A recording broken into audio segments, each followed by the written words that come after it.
Olá pessoal, olá, bem-vindos mais uma vez a essa conexão. Hoje vamos falar sobre o personagem bíblico chamado José. Bom, sabemos que existem muitos Josés na Bíblia. Ligeiramente assim eu lembro do José de Arimateia, o José lá, o filho de Jacó, né? Poderia citar ainda outros, mas o José que vamos falar hoje é o José noivo e depois marido de Maria, o padrasto de Jesus. Muito então significativo falarmos sobre esse personagem e quero convidar você então a permanecer conosco e acompanhar as reflexões em torno desse personagem, centrando e pensando também em Jesus, o personagem central da Bíblia, e também nas nossas pessoas, nas nossas Bíblias, refletindo sobre essa situação em torno dos textos bíblicos que falam de José. Eu sou o pastor Ismar e dirijo esse momento de estudo em nome da comunidade evangélica luterana Cristo aqui de Porto Alegre. Que Deus abençoe esse momento de reflexão, então, na sua palavra, em torno deste personagem bíblico, José. Tem aí uma das poesias famosas brasileiras que repete a pergunta: e agora, José? E agora, José? José, de fato, passou por alguns momentos em que essa pergunta lhe cairia muito bem. E agora, José, o que você vai fazer? Bom, pode lembrar de alguns momentos, nós aqui usando as Escrituras, né? Quando Maria recebeu o comunicado do anjo de que ela ficaria milagrosamente grávida, isto é, sem um relacionamento sexual natural. Como José se comportaria diante disso? Sempre são as reflexões mais básicas a respeito da vida de José. Mas tem outras onde ele teve de tomar decisões e ações e ele o fez segundo a orientação de Deus. Então ele é um ícone na Bíblia para uma pessoa que teve compaixão e, sobretudo, que moldou a sua vida a partir da vontade de Deus, moldou suas decisões a partir da vontade de Deus. Permaneça com a gente, vamos analisar com mais cuidado então aqui a vida de José. Em primeiro lugar, são pequenas, muito pequenas, as referências bíblicas diretamente a José. Inclusive, uma curiosidade, não tem nenhum registro na Bíblia de José falando. Não tem nenhum momento da Bíblia que diz assim: o José então disse. Não temos isso. Mas tem registros de suas movimentações e ações. Uma curiosidade em torno aí desse personagem. Outra curiosidade que nós temos assim é que ele foi escolhido, queira ou não, podemos dizer isso, ele foi escolhido para ser o padrasto, entre aspas, de Jesus. Como assim? A gente tem literalmente aquela história em que o anjo Gabriel fala com Maria, dizendo que ela era bem-aventurada, que tinha sido escolhida para ser a mãe do Messias. Mas, indiretamente, Deus também escolheu José. Insistiu que José continuasse cuidando de Maria e do menino. Isso é bem significativo, pessoal. Pensem bem. Porque, afinal de contas, nós, aí, pais humanos, se tivéssemos que colocar um filho nosso sob a responsabilidade de alguém, nós escolheríamos com muito cuidado. Veja que significativo é saber que Deus escolheu José. Capítulo 1, versículo 19 de Mateus 1, 19, há uma referência de que José era um homem justo. Na Almeida Revista Atualizada, na Bíblia, diz assim: mas José, seu esposo, sendo justo e não a querendo difamar. Interessante assim essa expressão. Se a gente pegar a NTLH, o que é a NTLH? É a nova tradução da linguagem de hoje, diz assim: José, com quem Maria ia se se casar era um homem que sempre fazia o que era direito. Veja como a tradução escolheu as palavras aqui, que sempre fazia o que era direito. Olha, aqui mostra então uma das razões, né, pela qual Deus confiou o menino Jesus aos cuidados desse cara, desse homem chamado José. Bom, dos fatores que mostram o fato de Jesus, de Deus ter escolhido José, também é o cumprimento das profecias. Como assim? Em que sentido? É que na genealogia natural colocada para Jesus, ele é colocado como filho de José. E, por exemplo, se a gente pega Mateus capítulo 1 e vê as genealogias, né, os antecedentes de Jesus, tem a descendência, né, a partir, lá em Mateus é colocado a partir de Abraão, né, de Abraão até Davi, de Davi até Jesus. E é interessante que José, então, ele é um filho de Davi, ele é um descendente de Davi, conforme as profecias diziam que seria a família do Messias, de Jesus. Maria provavelmente também tinha essa mesma descendência, né, de Judá. Interessante, então, essa referência aí a José. E nós temos também pouquíssimas informações a respeito de quando o José veio a falecer, a morrer, né? Tem um escrito, por assim dizer, pouco confiável, não tão confiável, do século IV, que descreve a sua morte com 100 e poucos anos. Também há uma dedução de que talvez José fosse bem mais velho do que Maria, mas isso não passam de deduções assim. O que a gente tem literalmente é que o José ele é descrito por Mateus e Lucas aí na história envolvendo o Natal. Depois nós temos em Lucas o descrito daquele momento em que Jesus é levado até o templo com 12 anos, ali José ainda aparece, tá? Então tem esse registro ainda ali, e depois ele não é mais mencionado na Bíblia, né? Então ele não tem mais menção alguma. Então alguém diria assim que supostamente ele morreu, mas na verdade é uma situação concreta, ele morreu com certeza. Uma prova disso é que quando Jesus está lá na cruz morrendo, ele tem aquela palavra dita a João, João, eis aí a tua mãe, né? Mulher, eis aí o teu filho.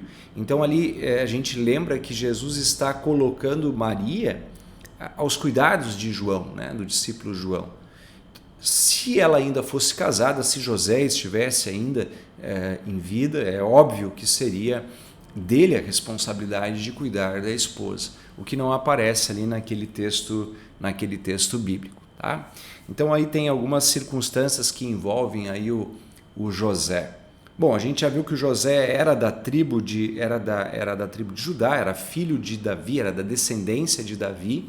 E aí a gente tem o local onde eles moravam, ou era Nazaré ou era Belém. Assim, na minha leitura, eles moravam em Nazaré, José e Maria moravam em Nazaré, e por conta do que o texto bíblico chama de ordem do imperador, ordem imperial, teve um recenseamento onde todos tiveram que ir para a cidade natural da sua família. Então eles foram até Belém, e Jesus nasceu em Belém. Mas dá a entender nessa viagem que eles estavam morando com residência em Nazaré e foram para Belém. Mas alguns estudiosos da Bíblia dizem, bom, é o que parece, mas não é uma certeza, né? Alguns deduzem que talvez José de fato tivesse moradia em Belém. Mas então por que ele ia cair numa estrebaria, por não ter lugar?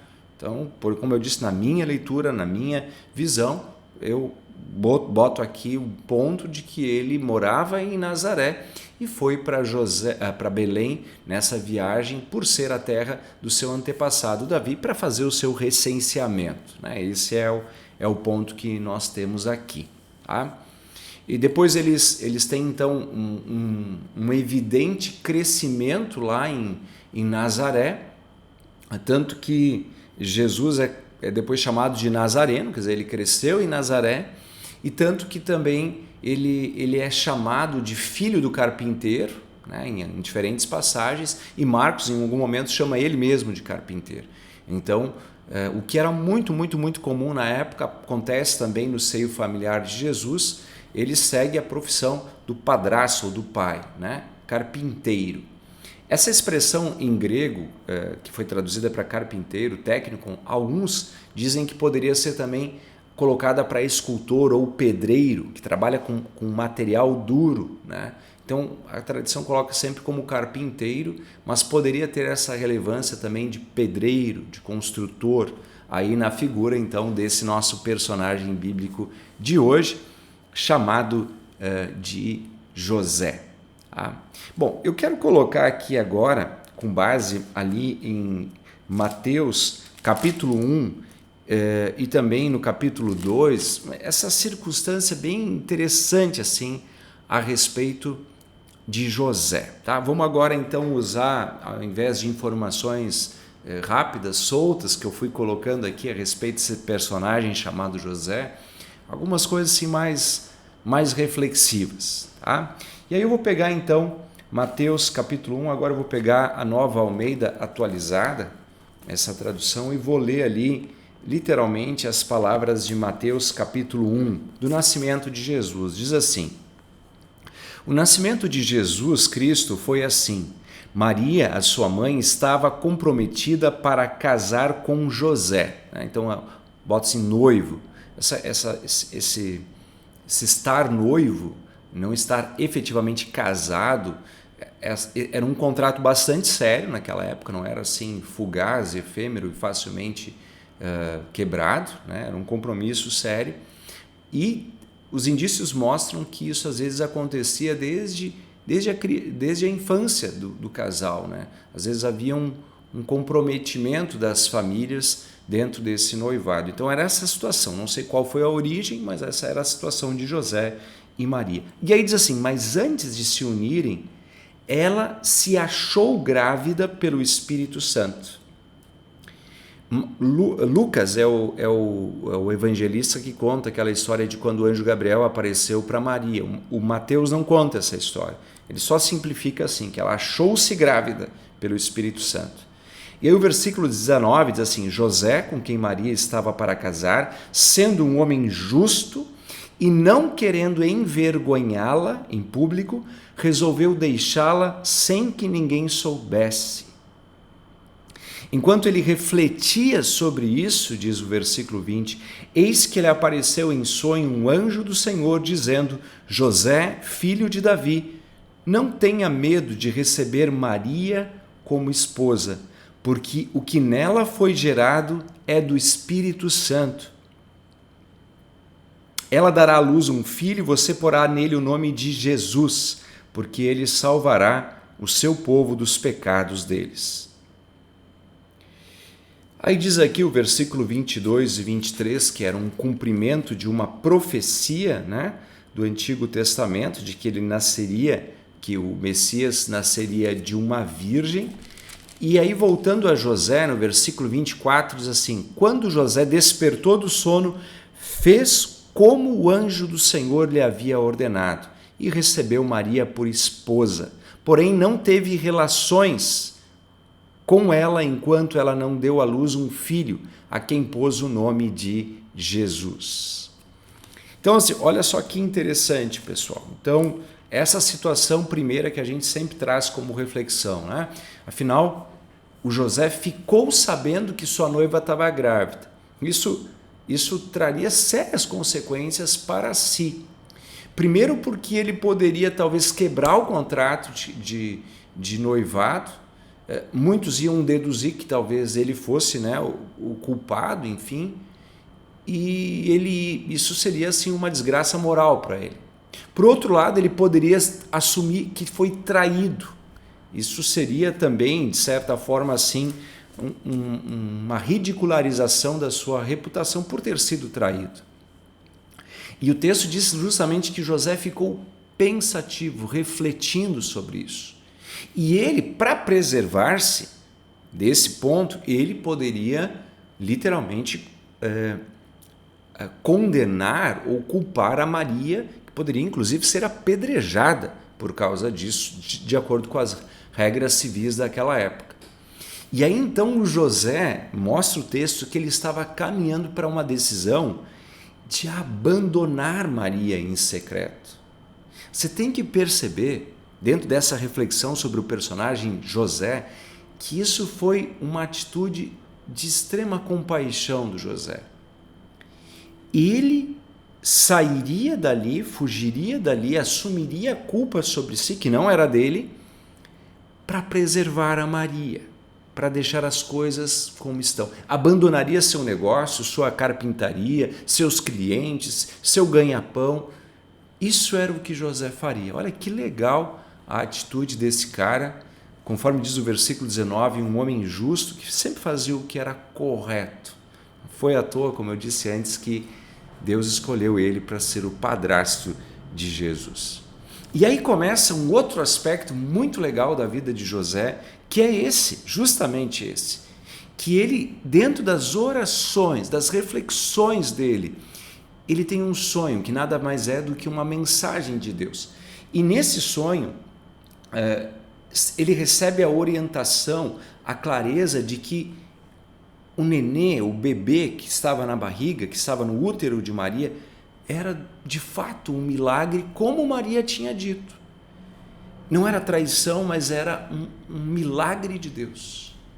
E ele crê nisso e segue piamente essa informação. Não só ouviu, não só acreditou, como seguiu essa orientação.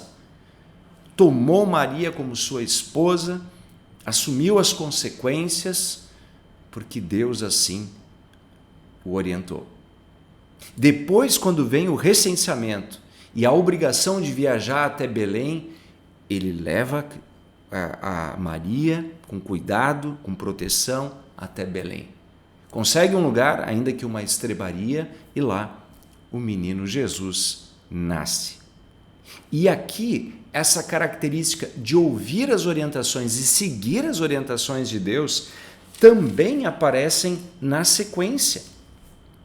Diz assim que depois que os magos foram visitar o menino Jesus, né, eles receberam aquele anúncio por meio de uma estrela brilhante de que tinha nascido o Salvador. Eles seguem essa estrela, né, astrônomos, estudiosos das estrelas, seguem a estrela e chegam até Jesus. A gente não sabe bem que momento foi esse. Se foi logo, foi assim, perto do nascimento de Jesus, foi alguns meses, foi alguns anos, né? Alguns deduzem que Jesus já tinha 2 anos, porque aparentemente a estrela já tinha surgido há 2 anos, né? Porque assim os indícios ali textuais mostram. Mas aí logo depois então de descrever essa história, mostra que o Herodes queria matar esse pretenso rei que queria, né, tomar o seu lugar daqui a pouco. Aí capítulo 2 de Mateus, versículo 13 diz assim: depois que os magos foram embora, um anjo do Senhor apareceu em sonho a José e disse: levante-se, tome o menino e a sua mãe e fuja para o Egito.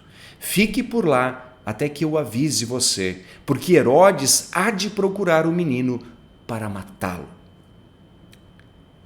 Versículo 14, vou repetir, Mateus 2,14. Levantando-se José, tomou de noite o menino e a sua mãe e partiu para o Egito, onde ficou até a morte de Herodes. E ainda diz que isso foi um cumprimento, né, das Escrituras, porque diz: do Egito chamei o meu filho. Mais uma relevância aí das Escrituras falando de Israel linkado com Jesus. Mas o ponto de hoje é José.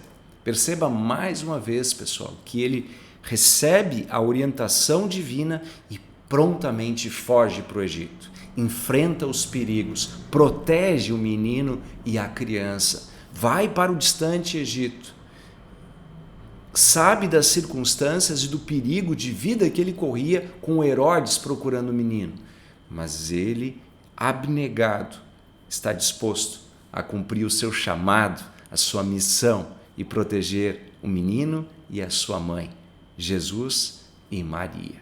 Esse cara aí é José. E depois, então, quando ele está lá no Egito, de novo ele recebe uma orientação divina por meio de um anjo e então depois acaba retornando para Nazaré, onde eles então criam esse guri, esse menino chamado Jesus, que cresceu então nas ruas de Nazaré, aprendeu o ofício de José como carpinteiro e depois aparece aos 12 anos José e Maria levando o menino Jesus até o templo. Essa já é uma descrição, um relato lá do evangelista Lucas. E aí nós temos então aqui na figura de José esse cidadão que esvaziou-se, foi comprometido, e foi assim literalmente um seguidor das orientações de Deus. E cabe para a gente então essa reflexão direta, porque se José recebeu tantas orientações divinas, eu e você recebemos muito mais orientações. Nós temos as Escrituras Sagradas, nós temos a Palavra de Deus, uma série de orientações para nossas vidas. Se José foi orientado daqui a pouco a levantar-se, fugir para cá, ir para lá, direcionar-se para cá, e sempre o fez, nós também, pela Palavra, somos orientados a amar o próximo, a cuidar, a fugir das impurezas, a evitar pecados. Os provérbios bíblicos têm tantas orientações para o jeito da gente viver. As cartas, as epístolas têm tantas orientações morais de nossa obediência, de nosso temor a Deus, de nosso apego à palavra, de nosso seguir a vontade de Deus. Com José, queremos ter esse aprendizado. E nos momentos em que talvez sejamos penalizados, inclusive, por seguir a vontade de Deus, não tenhamos medo de nos esvaziarmos e de nos sacrificarmos em amor e temor ao reino, certo de que todas as outras coisas nos serão acrescentadas. Aquela promessa, aquela orientação que diz: buscai, pois, em primeiro lugar o reino de Deus e a sua justiça, e todas as outras coisas vos serão acrescentadas, é um conselho prático. José recebeu conselhos e o seguiu. Nós recebemos conselhos e também devemos segui-lo. É bem verdade que na nossa natureza pecaminosa, nos nossos medos, nas nossas dúvidas, também em algum momento vamos nos ver como José, preocupados, refletindo sobre o que fazer ou deixar de fazer. E certamente percebemos nas entrelinhas desse texto bíblico que José orou, refletiu, pensou no que fazer.